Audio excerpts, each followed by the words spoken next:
Okay guys, اب ہم نے انڈرسٹینڈ کرنا ہے میں لفظ جو ہے یہ ہم کب اور کہاں پر استعمال کرتے ہیں. تو انگلش میں ورڈ جو ہے یہ 3 الگ الگ جگہوں پہ استعمال ہوتا ہے اور الگ الگ میننگ دیتا ہے. پہلا میں جو ہے یہ مئی کے مہینے کے لیے استعمال ہوتا ہے، یعنی منتھ کے لیے استعمال ہوتا ہے، جیسے کہ اپریل، مئی، جون، جولائی. تو یہ جو مئی ہے یہ منتھ کا نام ہے انگلش میں، ٹھیک ہے. اسی طرح دوسرا یہ پرمیشن کے لیے یعنی اجازت لینے کے لیے اور اجازت دینے کے لیے بھی استعمال ہوتا ہے. اور تیسرا یہ دعا یا بد دعا کے لیے استعمال ہوتا ہے. اب اسے 1 بائی 1 ڈیٹیل کے ساتھ انڈرسٹینڈ کرتے ہیں. پہلے مئی جو ہے یہ منتھ کے لیے استعمال ہوتا ہے، یعنی دا منتھ آف مئی. تو دیکھیں، اگر میں کہوں کہ مئی کا مہینہ کیلنڈر میں 5واں مہینہ ہے تو میں کس طرح لکھوں گا؟ مئی از دا 5th month in calendar، ٹھیک ہے. اسی طرح اگر میں کہوں کہ مئی کے مہینے میں کالام جاؤں گا تو I will go to Kalam in the month of May یا I will go to Kalam in May، ٹھیک ہے. اب اس کے علاوہ یہ دوسرا یوز جو ہے وہ ہے کہ میں لفظ جو ہے یہ پرمیشن کے لیے یعنی اجازت لینے کے لیے اور اجازت دینے کے لیے بھی استعمال ہوتا ہے. اگر آپ دیکھیں جب آپ کلاس کے اندر آتے ہیں تو آپ ٹیچر سے پوچھتے ہیں may I come in sir؟ تو ٹیچر آپ کو کہتا ہے yes you may come in، ٹھیک ہے. اس کے علاوہ اگر آپ اپنے دوست سے پوچھیں کہ کیا میں آپ کا موبائل فون لے سکتا ہوں، آپ اجازت مانگتے ہیں اس سے، تو آپ کہتے ہیں may I take your mobile phone؟ وہ آپ کو جواب میں کہتا ہے yes you may take، okay.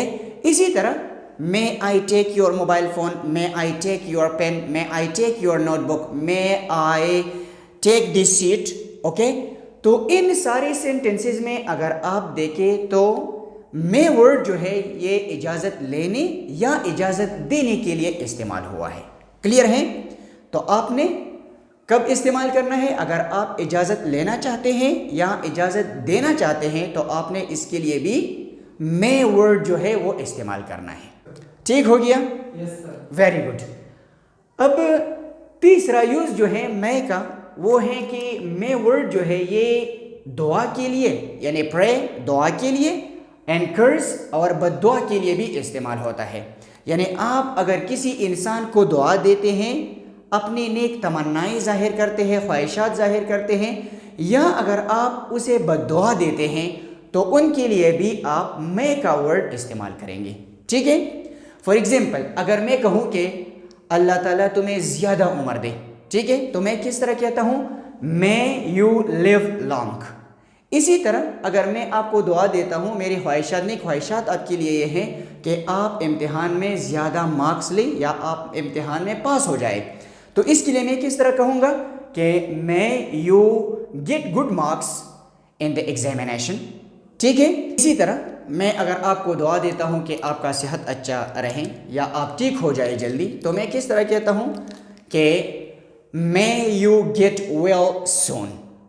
اور اس کے علاوہ اگر آپ کسی انسان کو بد دعا دیتے ہیں یا کوئی آپ کو بد دعا دیتا ہے تو اس کے لیے بھی may کا لفظ استعمال ہوتا ہے.